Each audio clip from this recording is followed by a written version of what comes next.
Huyu mwanamke anaamka anajikuta yuko gerezani kwa tuhuma ya kumuua mume wake, lakini yeye hakumbuki chochote. Picha yetu inaanza mwanzo kabisa. Huyu hapa anaitwa Milanda. Milanda yeye ni daktari wa akili ambaye siku zote anashughulika na watu ambao wamechanganyikiwa na kuwaoji. Leo amekuja hapa gerezani kumuoji dada mmoja ambaye anaitwa Chiloe. Chiloe yeye amefungwa hapa gerezani kwa sababu amemuua baba yake wa kambo, na inasemekana Chiloe amemuua baba yake wa kambo kutokana alitaka kumbaka, au baba huyo alikuwa anamtesa kila siku. Milanda aliendelea kuchukua maelezo na aliendelea kumuoji, lakini hapa inatokea sitofahamu kati ya Milanda pamoja na Chiloe. Yaani Chiloe anamweleza ukweli, lakini Milanda anamchukulia Chiloe kama vile amechanganyikiwa kwa sababu ya uwezo wake na psychology ambayo ameisoma. Akikuangalia tu machoni anajua wewe ni muongo ama wewe umechanganyikiwa. Basi hapa yakapita mzozo, yakapita maneno, lakini mwisho siku maskari walikuja kumchukua Chiloe na kuondoka naye.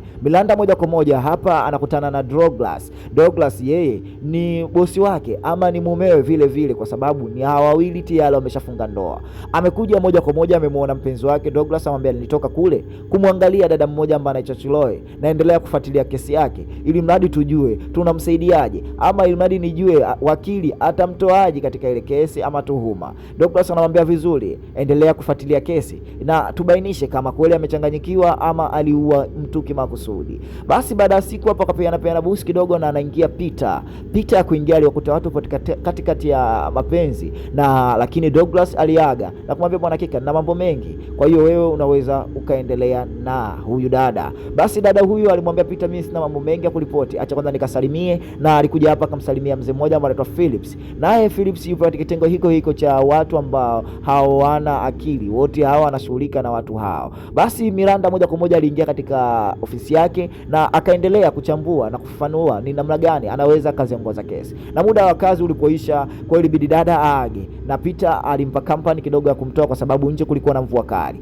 Dada aliingia ndani ya gari yake moja kwa moja, aliendesha huku akiongea, lakini mara ghafla mbele anakuta njia imezuiwa kutokana na mvua kali ambayo inanyesha. Wakamwambia bwana hakika daraja limejaa, kwa upande huu hutaweza kupita, kwa hiyo pita huku kaskazini kidogo. Ilibidi amtaarifu mume wake Douglas kumwambia bwana njia hiyo ya kufika nyumbani mapema nitachelewa. Lakini ghafla anakutana na mtu yupo katikati ya barabara. Dada huyu alipelekea uoga na kuogopa anaweza kagonga, ilibidi ajaribu kumkwepa ili mradi asije akaua. Dada alijitahidi kadri awezavyo ili mradi kumwepuka huyu mtu ambaye yupo katikati ya barabara, na mwisho wa siku alimfuata na kutaka kujua huyu dada ana tatizo gani na ana shida gani.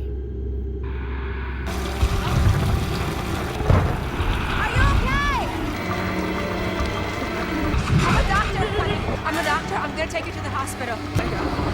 Okay. Alijielezea mimi ni dokta, lakini ghafla na yeye anakuja kushtuka na kuamka, anajikuta yuko selo hii hajui amefuata nini. Humu anajikuta na yupo nyumba ile ambayo Chiloe yupo, na hapa Peter anakuja na manesi baadhi wanakuja na sindano. Peter anamwambia hakika tulia, haina haja ya kutumia nguvu, hakika tulia, wewe umekutwa na jambo zito sana. Hivi ilikuwaje mpaka ukafanya mambo yote? Kwa sasa hivi hapa anahadisia, bwana nilikutana na binti yuko ndani ya barabara, na binti huyo alikuwa na uoga mkali, kwa hiyo nilijitahidi sana kumkwepa, lakini sijui ni kitu gani ambacho kiliendelea na anajikuta niko hapa. Peter anamwambia hakika umefanya mambo mazito sana, mambo ambayo hayakumpasa mtu kama ambaye. Nimefanya kitu gani? Kwanza sitaki kuongea naye Peter, naomba haraka sana uniite Douglas. Peter anamwambia Douglas hatuwezi kuwa naye tena. Douglas hauwezi kuonana naye tena. Anambia kwa nini nisione naye tena? Anambia Douglas tayari ameuawa, na Douglas umemuua kwa mikono yako. Kwa hiyo baada ya kupata habari zile kidogo, hapa manesi na madaktari wanakuja pamoja na wanamzuia na kumchoma sindano. Lakini katika usingizi wake anakumbuka lile tukio lote ambalo limetokea pale, na anajua kwamba amepatisha watu ajali, lakini hajajua kitu gani ambacho kinaendelea. Basi alikuja hapa na leo anakutana na Chiloe, na Chiloe anambia karibu bwana, na wewe leo umekuwa muanga ambao umechanganyikiwa kama mimi. Dada anaona huyu mtu kama anamgasi ama anamletea mzaa ambao haufanani. Namwambia hakika binadamu wengi hawajui hisia za wenzao, lakini umeona walochanganyikiwa wale ndio wamechanganyikiwa, lakini mimi umeona nimekaa peke yangu nimetulia, ina maana akili yangu iko sawa. Alimwachia habari Sasa dada hapa anaona ile karatasi ambayo ameachiwa na Troy ina ujumbe, dokta ambaye anashughulika na masuala ya akili yuko chini ya ulinzi kwa kumuua mume wake. Faili ile ilimshtusha na hata usingizi leo alikosa, na akaanza kujiuliza ni kitu gani kimetokea, lakini ghafla anahisi kama kuna hatua za mtu ndani ya kioo, na aliposogelea karibu akaambiwa not alone. Not alone, yani hayuko peke yake, yani hayuko peke yake ama hauko mwenyewe. Dada aliwaza kwa nini not alone, lakini asubuhi madaktari waliendelea kumletea dawa ili mradi kumtuliza akili, ili mradi asichanganyikiwe. Lakini hapa waliambiwa waje kuoga, na wakiwa kubafuni kutaka kuoga, huyu dada kwa macho yake anaona tena ule mzimu wa yule mwanamke ambao amesababisha mpaka yeye anafikia hatua hii hapa. Dada anaanza kupata shida na mawegewege na masekeseke na ajui kitu gani cha kufanya, na mwisho wa siku anajikuta anajijeruhi. Maskari walimchukua na kumwangalia na kumfunga bandage, wakamwambia mambo yote hao unafanya kwa kitu gani, na akazidi kuonekana amechanganyikiwa. Lakini yeye kuna kitu ama kuna kiumbe ambaye anamuona, na anaambia jamani, kuna mtu mimi ananifuata, na huyo mtu ananifuata ndio ambaye inasemekana nilimkwepa pale darajani ama nilitaka kumsaidia. Lakini maneno yale Peter hakutaka kuyaelewa, na hapa leo alikuja Phillips. Huyu ni mtu ambaye na alikuwa anafanya naye kazi pale, ama ni director mdogo msaidizi. Baada ya kutoka Douglas, sasa hivi yeye ndo ameshika nakamu ya ofisi na kuiongoza hospitali yao. Basi dada amekuja kuangaliwa hapa, na baadhi ya watu wametaka tena kumuoji, na hakuwa mwingine baada alikuwa ni Teddy. Teddy alikuja kumwambia, hakika mimi ni askari, lakini askari mimi ni polisi na vile vile ni wakili, kwa hiyo naweza nikakusaidia, tujue namna gani ambayo naweza nikakusaidia utoke huko ndani. Anambia hapana, mimi sijaua. Na kwa nini niue? Anaambia umemuua mume wako. Anaambia hapana, sijaweza kumuua mume wangu. Kwa nini muue mume wangu? Na ilikuwaje mpaka nimuue mume wangu? Mimi sina chochote ninachokumbuka. Hakika hii kesi mnanipa tu, mimi sina lolote ambalo nalielewa. Kwa hiyo dada alizidi kujielezea, akaambia sasa unakataa. Alikuja na mmoja mbatwa Ryan. Huyu Ryan naye ni askari polisi. Anamwambia hakika umekutwa katika eneo la tukio na picha zote hizi hapa na ushahidi upo, sio kama labda tunakusingizia. Ryan aliendelea kuongea kwa dhati na kuthibitisha kama huyu dada yeye ni mwanga ama yeye ni mhalifu ambaye ameua. Akamwambia kwa macho yetu mawili tumeona, na hata Peter naye alimwambia bwana, huyu dada jamani itakuwa amechanganyikiwa kwa sababu anaonekana kumbukumbu yake akili haiko sawa. Lakini ikawa hapa mvutano na wakawa wanavutana. Huyu mmoja anatetea dada huyu amechanganyikiwa, ni chizi, sio hali ya kawaida, na huyu mmoja anasema udada akafanya makusudi. Kwa hiyo wanajikuta hapa sasa kumuonyesha ile picha, inaondoka tena ile not alone. Lile neno not alone alioliona kwenye kioo pale. Sasa inakuwaje mpaka mauaji ya mume wake naye kaandika tena hivyo not alone? Ilibidi aangalie pale alipojikatakata kuna nini. Ikabidi aanze kufungua zile bandage. Watu wote wanaogopa kuonyesha ile bandage, alipotoa neno tena limejiandika pale not alone. Akamwambia sasa huyu mtu ndiye ambaye ananifanya mimi, umeelewa, niendelee kufanya mambo yote. Naambiwa hayuko peke yake ama siko peke yangu. Hii neno lina maana gani? Umeelewa? Dada ikabidi awathibitishie kwa kutoa zile bandage, kuonyesha kama sio yeye na yeye ana akili zake. Lakini sasa unaona mtu kujikatakata hivi alafu unasema hayuko peke yake. Nani ambaye hayuko peke yake? Ambaye mmeona sio mimi. Pale pointi zinazidi kuongezeka na dada anaonekana yeye chizi na alidondoka tena. Lakini sasa katika usingizi huu aliopata wa mangamngamu, huku yuko duniani, yuko kwa ahera, anaona picha sasa na kumbukumbu ambayo inamrudia siku ile ya daraja. Huyu dada kumbe alikuwa anapiga kelele, lakini alipomsogelea kuna kitu kilimuingia dada huyu ndani ya mwili wake moja kwa moja, na nafsi ile ilipoingia ndani ya mwili wake moja kwa moja, dada huyu aliliona shoka, na alipolichukua shoka hajauliza, na Douglas alikuwa anamsubiria nyumbani, hakumweka salama, alimuua vikali. Na alimuua, lakini hakuwa ni yeye, bali ilisababika ama nafsi ile ambayo ilikuwa inampelekea. Kwa hiyo maono haya yote aloyaona mpaka anapoingia ndani kuchukua shoka na kwenda kumuua mume wake alikuwa sio yeye. Ilibidi asubuhi aje kwa Phil moja kwa moja na kuthibitisha kama yeye kweli amemuua, na alipolala usiku amethibitisha kwamba ameona ndoto, na ndoto hiyo amemuua Douglas kwa mkono wake, tena kwa kutumia shoka, jambo ambalo watu wote hawa wanalijua, lakini walitaka ushahidi tu. Anambia sasa jamani, lakini nilimuona, na huyo mtu ambaye nimemuona yuko hapa ndani, ambaye ilipelekea mimi nimuue Douglas, na huyo mdada ambao nimemsaidia sikumjua ni nani, ambao nilikwepa kwa sababu ni ajali. Na mwisho siku akachukua ile picha akamwambia ni huyo hapa. Kumbe huyu hapa mdada ambaye anaitwa Rachel, yeye huyu ni mtoto wa huyu mzee. Anaambia huyu ndio ambaye nimemwona. Anaambia samani bwana Miranda, Rachel amekufa miaka mingi na amekufa katika hilo daraja, mwili wake tuliukuta hapo. Kwa hiyo kama umemwona Rachel Sasa hatujui kitu gani ambacho kimetokea ama maisha yako na Rachel yanahusiana nini, lakini Rachel tayari ameshakufa. Sasa dada hapa anapata habari kwamba huyu dada kumbe ni mzimu ama ni maiti ambayo tayari imekufa. Lakini usiku ulipofika, Rachel alimtembelea tena Miranda mpaka ndani ya selo ile na akamwambia, hemu fungua mlango wewe mwenyewe. Kweli Rachel alifungua mlango huo taratibu na kuingia ndani. Basi na Miranda akaanza kumfuatilia Rachel taratibu, kwa sababu Rachel leo amekuja, kuna kitu anataka kumuonyesha. Basi dada huyu na alianza kushota mpira hapa, akaiba bisibisi moja, na kutokana watu walikuwa wanafanya usafi ni yule Leyan. Basi hapa alijikuta anaingia katika ofisi yake yeye mwenyewe na kuendelea kupekua. Hapa sasa anakuta kuna mtu alikuwa anafanya ukaguzi wa huyu dada na kuona Rachel kitu gani ambacho inasemekana Rachel amejua mwenyewe. Lakini Rachel kuna namna ya vitu anamuonyesha katika CCTV, aendelee kuangalia, aendelee kufuatilia. Mwisho siku alichukua tena ushahidi wa karatasi na akaanza kushota mpora kuelekea kwa Chloe. Lakini sasa kipindi anaelekea kwa Chloe, kama Rachel alivyomuonyesha, anamkuta Chloe akiteswa na mtu ambaye ana tattoo kifuani ya mwanamke ambaye inawaka moto. Akaanza kukimbia haraka ili mradi aweze kumsaidia Chloe, ama ikiwezekana asaidiwe, lakini taa zinawaka zinazima. Na taa zilipozima, alimuona tena Chloe anataka msaada na dada hakuweza. Ilibidi ajitahidi kufungua mlango na ile tattoo aliiona tena. Kwa hiyo ikabidi atoke kasi kwa haraka sana, lakini madaktari hapa walimkamata na kuambia, jamani, Chloe anateseka chumbani kule. Kuna mtu anamtesa Chloe, kuna mtu anambaka Chloe, jamani mkamsaidie. Lakini madaktari hawakutaka kuamini, na Peter alikuja hapa akamwambia, dada, unachizika vibaya. Ni hakika utulie. Mbona dada tunakuchoma? Lakini kila alichokiongea Miranda hakutaka kueleweka kwa Peter, na walimchukulia kama amechanganyikiwa.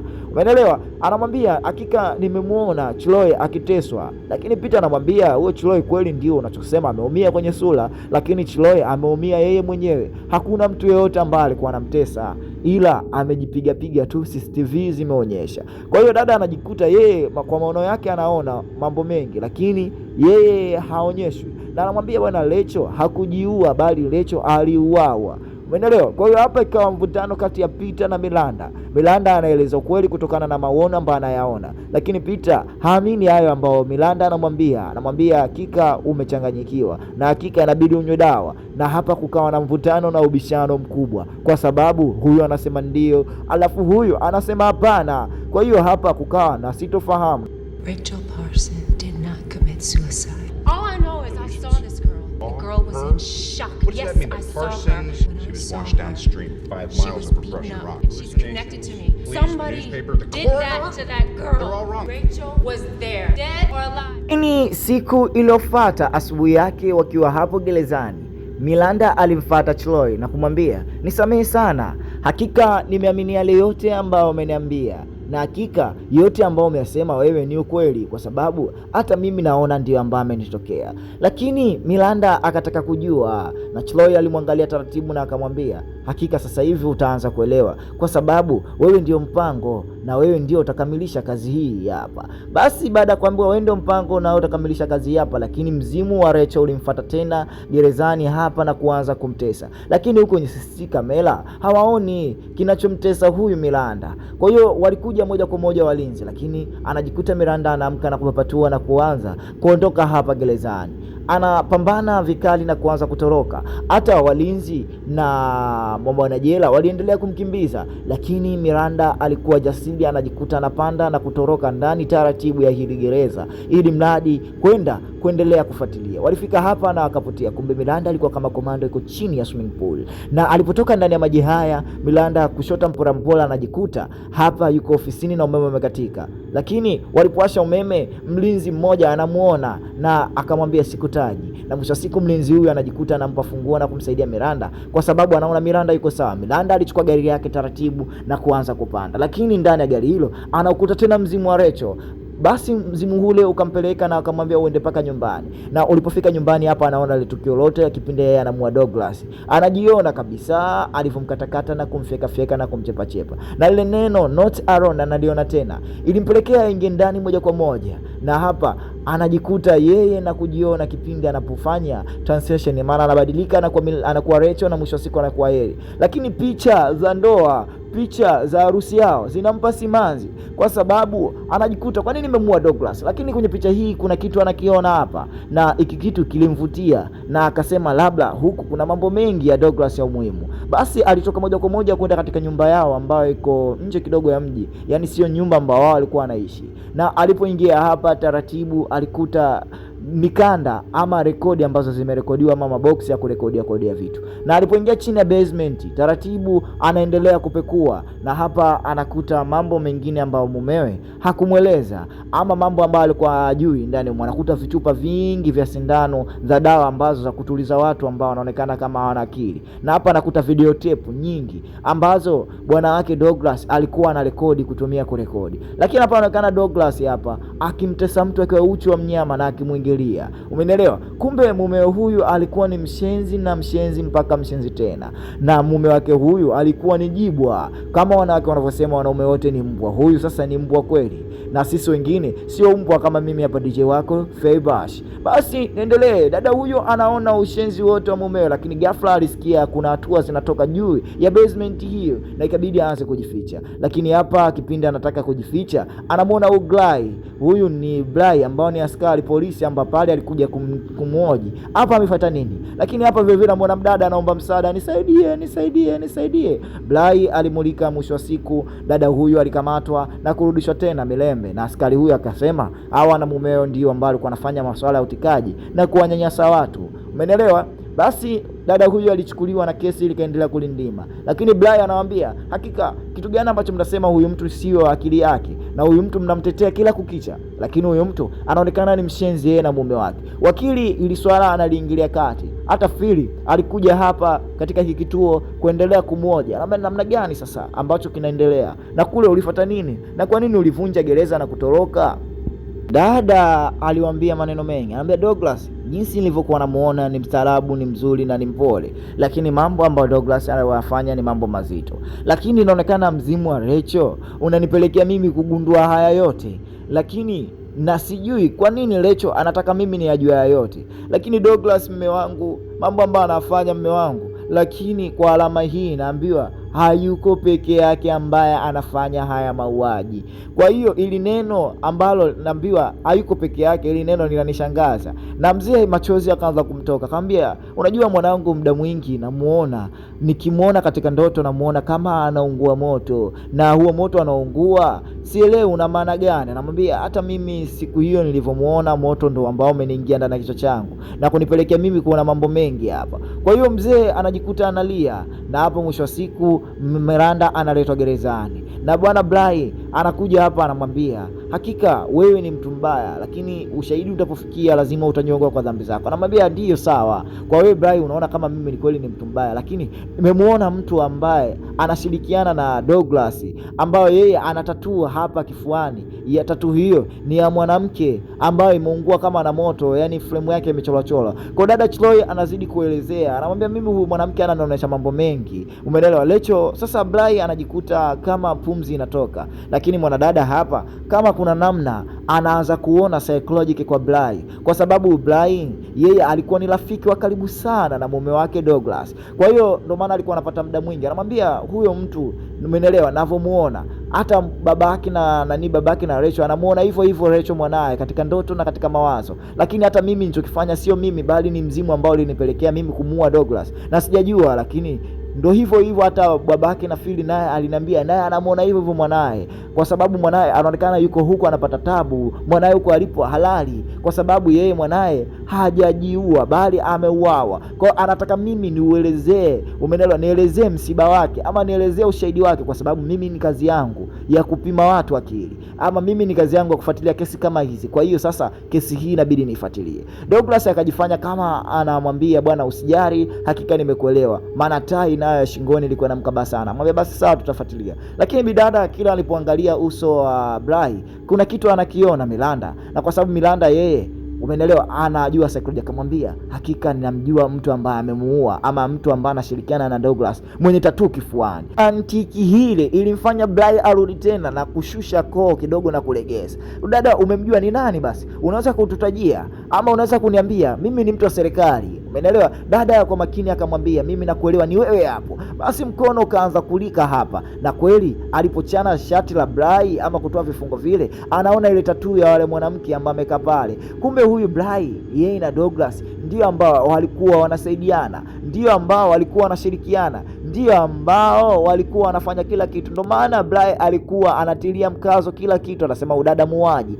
udada sio hivi, na hata baadhi ya video zile jamaa alizichukua baadhi na kuondoka nazo. Kwa hiyo mambo yote haya na hata hapa kufika hapa, huyu mchizi yeye alikuwa anaelewa na kitu gani ambacho kinatokea. Kwa hiyo Rachel alitumia mzimu wake vizuri kumuonyesha udada, kwa sababu hawa watu walikuwa kila siku wanakamata watu kuonyesha hawana akili, wanakula mzigo kilazima, kwa sababu eti wewe ni mfungwa, eti kwa sababu wewe umeshtakiwa, akikutamani tu anakupiga ndonga mpaka anakupiga ndonga tena. Kwa hiyo dada huyu leo anakuja anathibitisha. Kwa hiyo hapa kipindi anataka kumchoma sindano ili mradi amlaze, na kwa kuwa huyu dada anajulikana ni chizi, taa ziliwaka na zilizima, taa ziliwaka zilizima, na mwisho wa siku Douglas anajikuta hatarini. Umeona, Douglas sasa anaanza kutafutana na Miranda humu, ikiwezekana amalize ushahidi, lakini hapa kwenye kupiga risasi gesi inafunguka na gesi inaanza kutawala ndani ya chumba hiki ama ndani ya ofisi hizi. Lakini hapa mzimu wa Angel unamtokea, na anapotamani kupiga risasi mzimu wa Angel,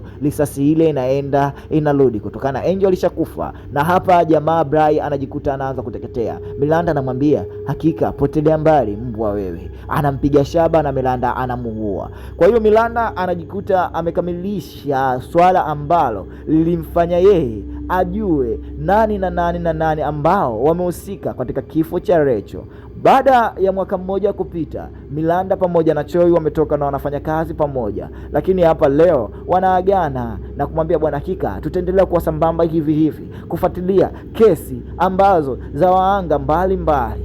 Umeelewa? Kwa sababu vipaji kumbe walikuwa wote sawa, lakini huyu dada anajikuta naye aliingia hatarini kwa sababu alimuua babake wa kambo. Lakini sababu ambazo zilimfanya muue baba kambo kwa sababu alikuwa kila siku anambaka. Lakini ghafla hapa dada anaona tena kivuli cha mtoto, na alipokiona kivuli hiki cha mtoto na aliona karatasi zake pale kama huyu mtu ameshakufa. Je, huyu dada sasa hivi anaanza kuona mizimu, na mizimu hii inataka kuendelea kumsaidia, yani naendelea kuomba msaada ya ushahidi ama aendelee kufuatilia vifo vyao, kwa sababu vifo vyao vya kutatanisha kama ilivyokuwa kwa Angel na kama ilivyokuwa kwa bwana mdogo, na sasa hivi kwa Chloe, na Chloe sasa hivi yuko huru. Kwa hiyo unaweza ukamuona mtu mzuri, kwa hiyo mtu mzuri huyo unaweza ukamwamini, lakini nyuma panzia akaona mambo mengi. Kama Douglas alikuwa ni mtu mzuri, alikuwa ni daktari mzuri ambaye kwa mke wake hakuonyesha hitilafu ya aina yoyote. Kwa hiyo ndugu yangu mtazamaji, dunia ina mambo mengi. Usimwamini mtu. Mtu anaweza kukuonyesha yeye ni mzuri, kumbe nyuma ni mbaya. Ngua Tam TV Recap we. Kwa movie kali kama hizi ni hapa Tam TV Recap. Usisahau kusubscribe, usisahau kutufollow. Ciao.